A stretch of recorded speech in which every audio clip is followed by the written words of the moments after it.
پہلے تو حدیث کا صحیح ہونا ضروری ہے، صرف سند کے لحاظ سے نہیں، متن کے لحاظ سے بھی۔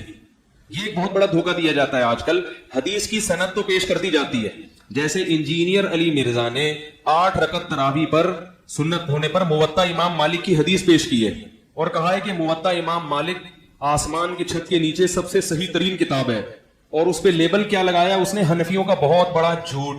لیبل کیا لگایا ہے؟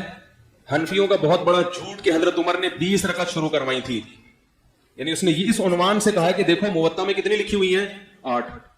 تو ایک تو ماشاءاللہ علمی کتابی جو بھی شخص ہوگا اس کا لب و لہجہ بھی علمی اور کتابی ہی ہوگا، وہ یہ بھی کہہ سکتا تھا کہ حنفی علماء کی ایک بڑی مسٹیک، ٹھیک ہے نا، غلطی۔ جھوٹ کا لفظ تو ایک بہت بڑی گالی ہے نا، تو میں ان کے فالوورز پہ حیران ہوتا ہوں کہ جو علمی کتابی ہوتا ہے اس کا یہ لب و لہجہ نہیں ہوتا۔ علمی کتابی ہے مفتی تقی عثمانی صاحب، آپ ان کا لب و لہجہ دیکھو جا کے، بات کرنے کی تمیز ہے، سلیقہ ہے، اور پھر دلائل کے انبار لگا دیتے ہیں جب کسی ٹاپک پر لکھتے ہیں۔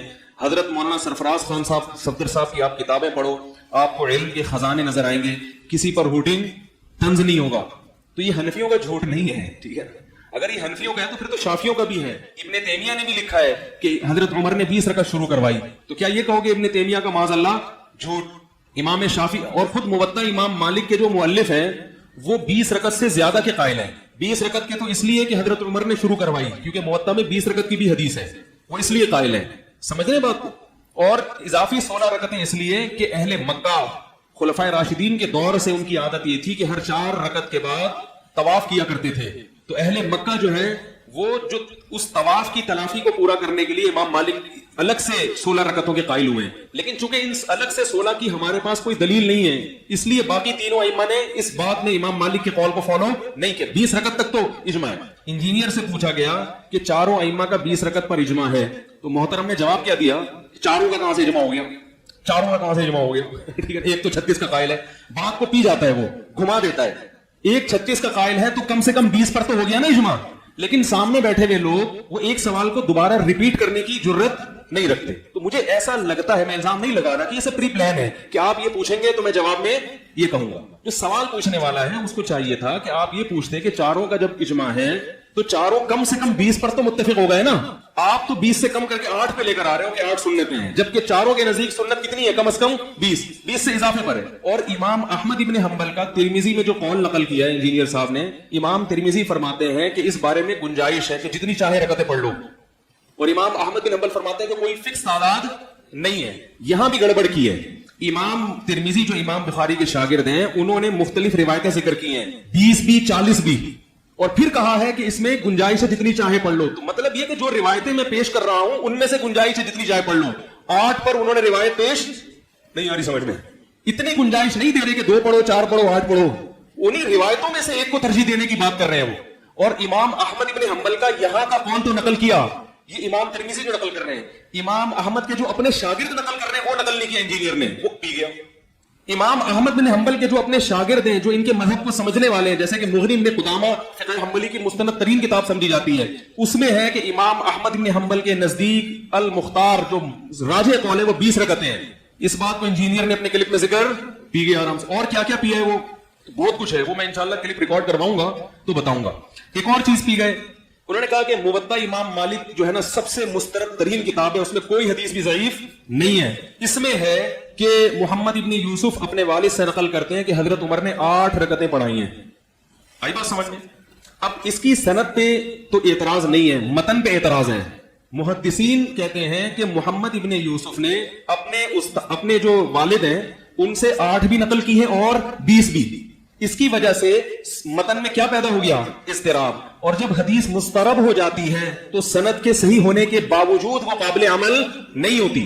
تدریب الراوی میں لکھا ہے، جو حدیث اصول حدیث کی کتاب ہے جس کو سب مانتے ہیں، اہل حدیث بھی، حنفی بھی، بریلوی بھی، سب پڑھایا جائے، اس میں لکھا ہوا ہے الاضطراب قد یجامع الصحہ، سند کے صحیح ہونے کے باوجود حدیث مسترب ہو سکتی ہے، اور مسترب حدیث بھی ضعیف حدیث کی ایک قسم میں سے ہے۔ اور اضطراب اگر رفع کرنا ممکن ہو تو رفع کیا جاتا ہے، اگر رفع کرنا ممکن نہ ہو تو وہ حدیث ریجیکٹ کر دی جاتی ہے سند میں، کیونکہ جتنی بھی سندیں ہیں نا وہ سب صحیح ہیں، کسی سند کی بیس پر دوسری حدیث کو ترجیح نہیں دی جا سکتی، جس کی وجہ سے اس حدیث کو محدثین نے کیا کر دیا؟ بولو بھائی، مسترد کر دیا۔ یہی وجہ ہے کہ چاروں ائمہ نے کہیں بھی ان سے 8 رکعت کا قول منقول نہیں ہے، حتیٰ کہ امام مالک جو موطا کے مؤلف ہیں وہ خود اس حدیث کو فالو بولو بھائی نہیں کر رہے، اور اس پر لیبل کیا لگایا؟ حنفیوں کا جھوٹ۔ اتنی بڑی آپ علمی خیانت کر رہے ہو اور دوسرے کو آپ غلط قرار دینے کے لیے بھی الفاظ شائستہ استعمال نہیں کر رہے۔ اسے کہتے ہیں کہ انسان جاہل ہو مگر اتنا بڑا جاہل کہ اسے اپنے جاہل ہونے کا علم بھی نہ ہو، اس کو کیا کہتے ہیں؟ دوسری حدیث جو موطا میں ہے جس میں آتا ہے کہ حضرت عمر نے 20 رکعتیں پڑھائیں، اس کو کہا ہے کہ منقطع ہے، انجینئر نے کہا ہے کہ کیا ہے؟ منقطع۔ اور منقطع حدیث کیا ہوتی ہے؟ ضعیف، حالانکہ وہ مرسل ہے۔ جو آدمی بیچارہ اصطلاح حدیث سے واقف نہ ہو وہ ابو حنیفہ اور امام شافعی کے قول سے ہٹا کے ہم کو کس پہ لگا رہا ہے؟ اپنی تقلید پہ۔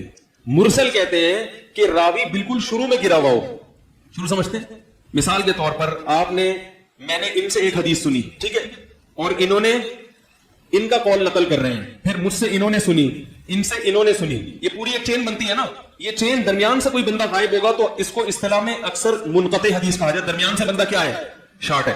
مرسل اس حدیث کو کہتے ہیں کہ میں نے ان سے سنی تھی اور یہ ان کا قول، یہ فرض کریں کوئی صحابی یا تابعی کا قول، یہ تابعی ہے فرض کر لیں، میں آسان زبان میں سمجھاتا ہوں نا تاکہ مثال سے بات سمجھ میں آتی ہے۔ میں کہتا ہوں کہ انہوں نے اس سے بیان کیا کہ یہ ایسا کر رہے تھے تو یہ متصل ہے، لیکن میں ان کو ہٹا کے ڈائریکٹ ان کی طرف نسبت کر دیتا ہوں، درمیان کا راوی میں نے کیا کر دیا؟ گول۔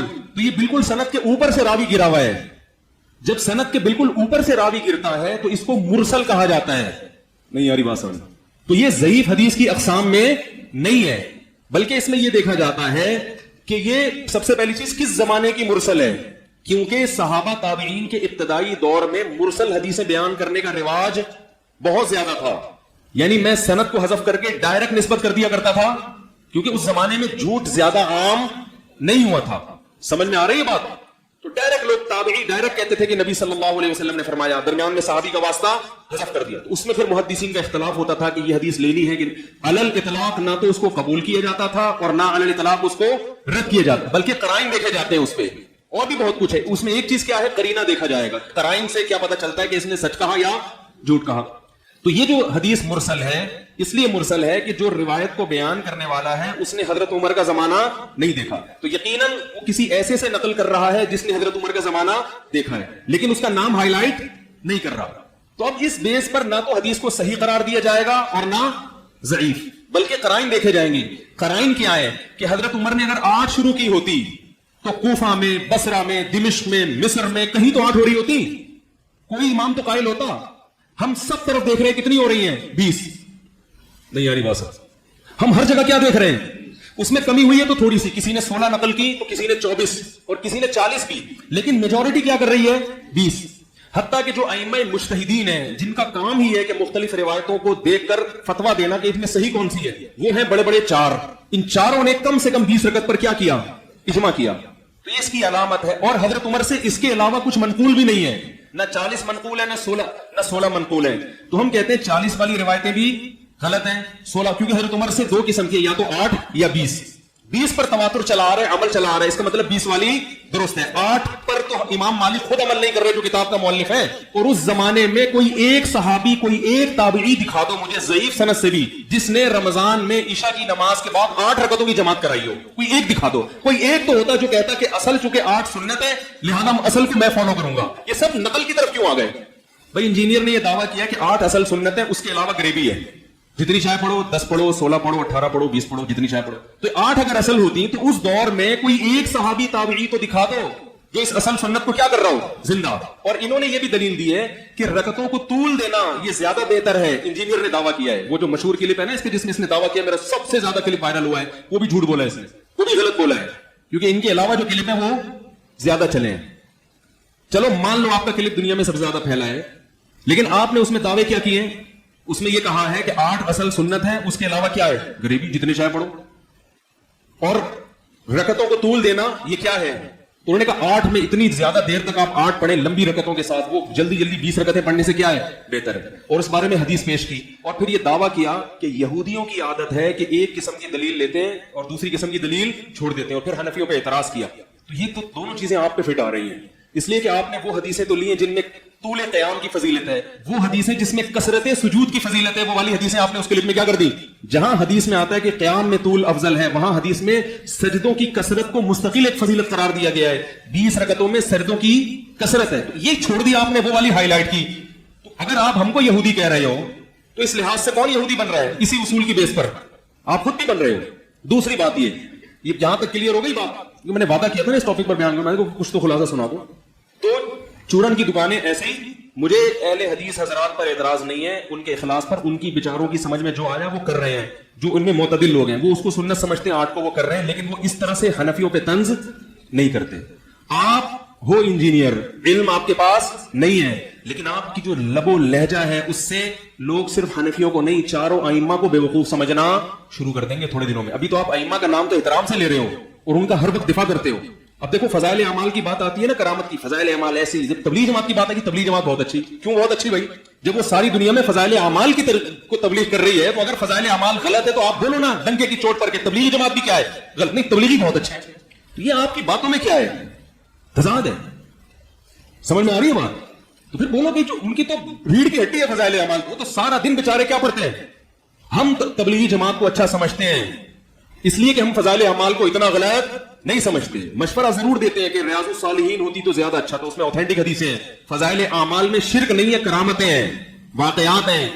تو ہم یہ کہتے ہیں تبلیغ والوں سے، ہم کیا، ہماری کیا اوقات بڑے علماء کہ جب کام اتنا زیادہ دنیا میں پھیل گیا ہے تو ایسی کتاب ہونی چاہیے جو سب کے لیے قابل تسلیم، جیسے کہ عرب میں ریاض الصالحین پڑھی جاتی ہے۔ مولانا ابو الحسن علی ندوی نے کہا تھا تبلیغ والوں سے کہ عرب یہ فضائل اعمال نہیں مانیں گے، آپ ریاض الصالحین رکھیں، تو شروع کر دی، کام پھیل گیا عرب میں۔ تو ہم یہاں بھی یہ کہتے ہیں کیونکہ فضائل اعمال میں واقعات ہیں، کرامتوں کے، یہ ہوا بزرگ نے، یہ ہوا فلانا ہوا، وہ کرامت کا جو باب ہے نا وہ اپنی نجی محفلوں میں کوئی اس کے لیے حد تک تو ٹھیک ہے، لیکن جب آپ ایک اوورال دین کی عالمی تبلیغ کر رہے ہو تو پھر اس میں کرامتوں پر نہیں، اس میں کس پر بات ہونی چاہیے؟ صحیح احادیث پر۔ تو مشورے کی حد تک تو ہم بھی یہ کہتے ہیں، لیکن ہم یہ کبھی نہیں کہتے کہ فضائل اعمال میں کیا ہے، گمراہی ہے اور یہ ہے۔ تو کہاں سے کہاں بات نکل گئی؟ تو یہ جو یہودیوں کا الزام لگایا ہے، میں نے وہ کلپ سنا محترم کا کل، تو وہ تو ایسا عجیب علمی کتابی کے علاوہ ماشاءاللہ وہ سب کچھ تھا، لیکن لوگوں کے اتنے پازیٹیو کمنٹس، میں نے کہا یہ لوگ بھی بیچارے کیا ہیں، اس نے کہہ دیا کہ موطا امام مالک کی حدیث صحیح ہے تو لوگوں نے مان لیا۔ تو پہلی بات تو یہ ہے کہ کثرت سجود بھی مستقل کیا ہے، اس کی بھی فضیلت ہے۔ دوسری بات یہ کہ بخاری سے آپ نے 8 رکعتیں والی حدیثیں تو پیش کی ہیں کہ حدیث میں آتا ہے رسول اللہ صلی اللہ علیہ وسلم کان رسول اللہ صلی اللہ علیہ وسلم، جو مشہور حدیث ہے عائشہ کی کہ رمضان اور غیر رمضان میں 8 رکعتوں سے زیادہ بولو بھائی نہیں پڑھتے تھے۔ حالانکہ اس کا تراویح سے تعلق نہیں ہے، یہ میں پھر کسی اور وقت میں بیان کروں گا، جب میں ریکارڈ کرواؤں گا نا تو پورے اس پہ دلائل دوں گا کہ اس کا اس نماز سے کوئی تعلق نہیں ہے۔ محترم نے بھی کہا تراویح، تہجد اور وتر ایک ہی چیز ہے، یہ بھی بہت بڑی غلطی ہے۔ اگر وتر ایک ہی چیز، اور دلیل پتہ ہے کیا دی ہے کہ قیام اللیل کے عنوان سے تینوں قسم کی حدیثوں کا ذکر ہوتا ہے۔ قیام اللیل کا عنوان محدثین مانتے ہیں، اس میں تراویح کی بھی آ رہی ہیں، تہجد کی بھی آ رہی ہیں، وتر کی بھی آ رہی ہیں، تو پتہ چلا یہ اصل قیام اللیل ہے۔ کتنی سینس لیس گفتگو ہے۔ میں ایک عنوان قائم کرتا ہوں مخلوق کے حقوق، اس کا عنوان کیا ہے؟ مخلوق کے حقوق، اس میں انسانوں کے بھی حقوق، گھوڑوں کے بھی حقوق، گدوں کے بھی حقوق۔ تو میں کہوں چونکہ لیبل سب سے مخلوق کا لگا ہے لہذا گھوڑے، گدے اور انسان ایک ہی چیز ہے، یہ دلیل بنتی ہے کسی بھی لحاظ سے۔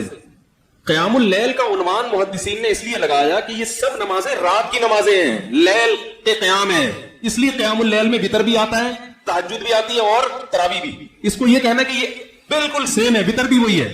پھر آگے اسی کلپ میں ایک حدیث ریکارڈ کروائی ہے کہ نبی نے فرمایا جس نے عشاء کے بعد وتر کے بعد 2 نفل پڑھ لیے تو اس کو تہجد کا ثواب بولو بھائی مل گیا۔ اگر وتر تہجد ہی ہوتی تو پھر یہ کیوں کہا جاتا پڑھنے سے تہجد کا ثواب؟ بھائی تہجد پڑھ لی نا اس نے، کیا خیال ہے؟ تہجد پڑھ لی اس نے۔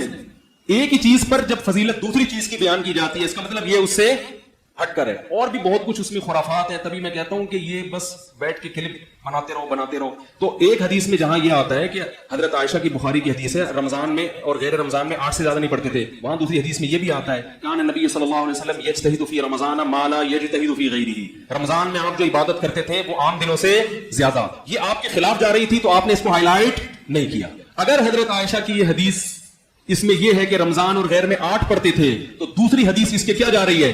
اپوزٹ۔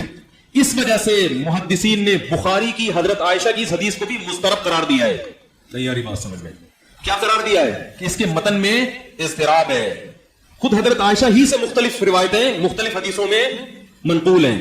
تو اب آپ دیکھیں حضرت عائشہ ہی فرما رہی ہیں کہ رمضان میں آپ عبادت زیادہ کرتے تھے بنسبت, اور ایک عرب عالم نے, میں پورے حوالے آپ کے ساتھ حدیثوں کے اور پورے ترجمے میں کلپ ریکارڈ کرواؤں گا, میں ابھی وہ نہیں, کیونکہ لوگ کہیں گے کہ بھائی وہ کتابوں سے حوالے دیتے ہیں اور آپ ہوائی باتیں کرتے ہیں, پورے حوالوں کے ساتھ میں الگ سے ریکارڈ کرواؤں گا.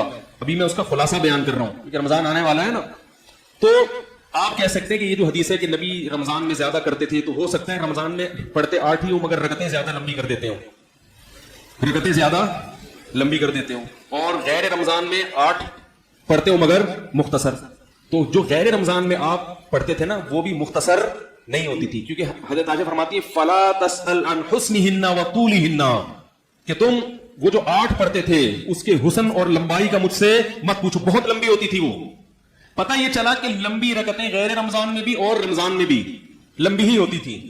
رمضان میں اب عبادت زیادہ اسی وقت ممکن ہے جب رکعتوں کی تعداد بڑھا دی جائے.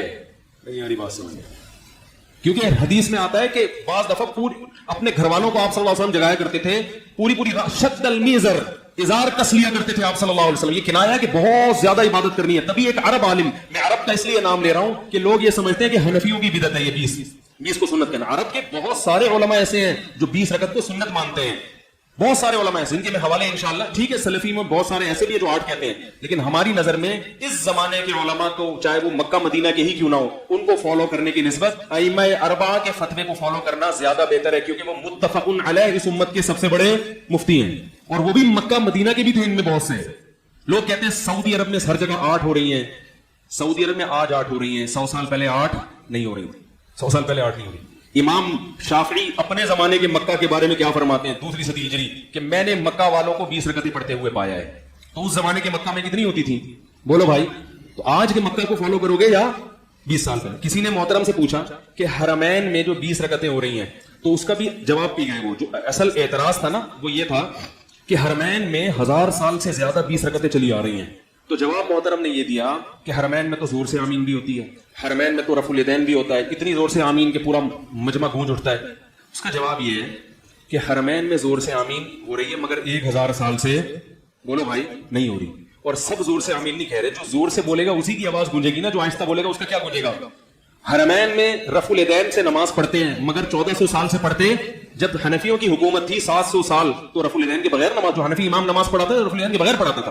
تو سوال یہ نہیں ہے کہ حرمین میں کیا ہو رہا ہے, یہ ہمارا سوال ہی نہیں ہے. سوال یہ کہ کیا مسجد حرام اور مسجد نبوی میں 20 سال سے 20 رکعتیں 1200 جو حضرت عمر نے جب سے شروع کرائیں اس وقت سے اب تک 20 رکعتیں, اگر یہ 8 تھی تو 20 کب شروع ہوئی, کس تاریخ کو شروع ہوئی؟ حضرت عمر نے اگر 8 شروع کرائی تھی مسجد نبوی میں, تو یہ 20 پر امت کس وقت سے آئی ہے؟ اصل سنت کو امت نے چھوڑا کب چھوڑا؟ تو پبلک نے احتجاج کیوں نہیں کیا؟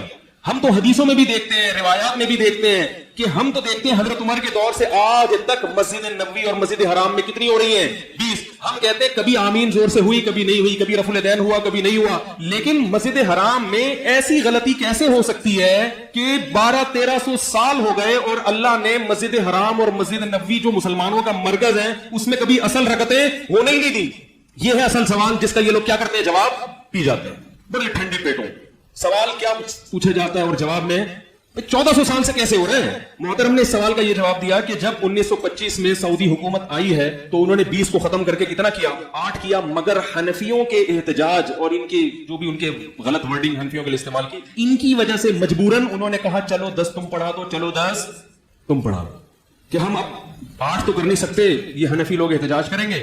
حالانکہ یہ حنفیوں کا نہیں, شوافی کا بھی ہے بھائی, مالکیہ کا بھی. لیکن فوکس کس کو کیا جا رہا ہے؟ اس کا مطلب آپ کو احناف سے ذاتی بغض ہے, کیونکہ بر صغیر میں 99% کون ہے؟ حنفی ہیں. تو یہ جو کہتے ہیں میں سب کی دکانیں بند کر رہا ہوں, اصل میں آپ کی دکان اس وقت تک چلے گی نہیں جب تک آپ یہ 99% کی دکان, تو آپ کا مقصد ان کی دکانیں بند کرانا نہیں ہے, اپنی نئی دکان مارکیٹ میں لانچ کرنا ہے. نہیں آئی بات. تو چورن کی دکانیں اتنے آرام سے نہیں چلا کرتی, پکی چورن ہی کو کہتے ہیں نا. تو یہ تو شوافی بھی یہ کہہ رہے تھے کہ 20 ہوتی ہیں, سب کی کتابوں میں لکھا ہوا ہے. تو جواب یہ دیا کہ حنفیوں کی وجہ سے کیا ہوا, انہوں نے مجبوراً احتجاج ہوا تو انہوں نے کہا کہ امام حرم 10-10 پڑھائیں گے تاکہ 20 بھی ہو جائیں, اور امام حرم سنت پر. تو امام یہ اس کیوں نہیں ہوا کہ ایک امام 8 پڑھائے گا دوسرا بھی 8 پڑھائے گا, ایک 4 پڑھا لے گا, تاکہ سنت پر عمل, اصل تو 8 ہی ہے نا. تو وہی بات ہے. پھر وہ کہتے ہیں امام حرم کا فتویٰ یہ ہے کہ 8 رکعتیں سنت ہے. مجھے نہیں پتا امام حرم کا کیا فتویٰ ہے, فقہ حنبلی جو سعودی عرب میں آفیشلی نافذ ہے قانوناً، اس میں 20 ہی ہے. لیکن اگر امام حرم کا فتویٰ بھی ہے تو امام حرم ہماری سراخوں پہ، ہم ان کی خاک کے برابر بھی نہیں ہے. لیکن اگر فتوے کو فالو کرنا ہے تو امام احمد ابن حنبل وہ زیادہ اس بات کے لائق ہیں کہ ان کے فتوے کو فالو کیا جائے. امام شافعی، امام مالک، امام ابو حنیفہ. بات آ رہی ہے سمجھ میں؟ وہ پھر زیادہ وہ نبی کے دور کے قریب کے لوگ ہیں. عبداللہ بن مسعود نے 20 پڑھائی ہیں. میں بھی روایتیں جب پیش کروں گا نا پھر آپ دیکھو گے صحابہ تابعین کیا دھڑا دھڑ روایتوں پہ روایتیں ہیں. ان کو کسی کو بھی خیال نہیں آیا کہ اصل تو کتنی ہے. انہوں نے بدعت کا بیج بو دیا اور پوری امت اس کو فالو کرتی. اب جا کے سعودی عرب میں سلفیت کیونکہ پھیل چکی ہے تو اب سعودیہ میں UAE وغیرہ میں 8 پہلے نہیں ہوتی تھی. تو اب بات سمجھ میں آئی. آخری بات کر کے بیان ختم کرتا ہوں. انہوں نے یہ فرمایا ارشاد کہ وہ 20 شروع کر دی تو حنفیوں کی وجہ سے کتنی ہو گئی؟ 10 اس طرح کر کے وہ کر دیا انہوں نے. اور پھر آگے فرمائے چونکہ 500-600-700 سال تک خلافت عثمانی میں حنفیوں کی حکومت رہی ہے نا، اس کے ان صوفیوں کے اثرات تھے جو اب تک چلے آ رہے ہیں. حالانکہ حرم میں احناف کی جب 700 سال حکومت رہی ہے صرف اس دور میں نہیں ہوئی ہے بلکہ اس سے پہلے بھی بولو بھائی 20 ہوتی رہی ہے. یہ صوفیوں کے جاہلوں کے اثرات نہیں ہیں. اور آپ نے یہ تو مان لیا کہ اس امت کی قیادت 700 سال کس کے ہاتھ میں رہی ہے؟ جس میں حرمین بھی تھا. آپ امام حرم جو حرم کا صرف امام ہے اس کے قول کو حجت کے طور پہ پیش کر رہے ہو، اور جس کے ہاتھ میں حرمین کی حکومت ہو 700 سال تک اس کو جھوٹا، کذاب، صوفی، بدعتی کے القاب سے تعبیر کر رہے ہو. تو میرے بھائی یہ انصاف نہیں آ رہی بات سمجھ. حرمین کا 700 سال یورپ سے دفاع کس نے کیا ہے؟ احناف نے کیا ہے. 600-700 سال بچانے والے کون ہیں؟ حرمین کی حفاظت کرنے والے کون ہیں؟ اور میں نے بتایا کہ جب احناف کی حکومت تھی تو مکہ مدینہ بھی بچا ہوا تھا اور فلسطین ہمارا بیت المقدس بھی بچا ہوا تھا. جب احناف کی حکومت گئی ہے بیت المقدس ہمارے ہاتھ سے نکل گیا. تو آپ کا تو قبلہ بچانے والے احناف ہیں. مجھے حنفی مذہب کو پروموٹ کرنے کا کوئی شوق نہیں ہے. میں صرف یہ کہہ رہا ہوں کہ یہ جو نئے فتنے آ رہے ہیں نا اور یہ کہہ رہے ہیں یہ غلط، ان کا مقصد حق کو بیان کرنا نہیں ہے. ان کا مقصد اپنی دکانیں مارکیٹ میں اپنی پروڈکٹ کو لانچ کرنا ہے.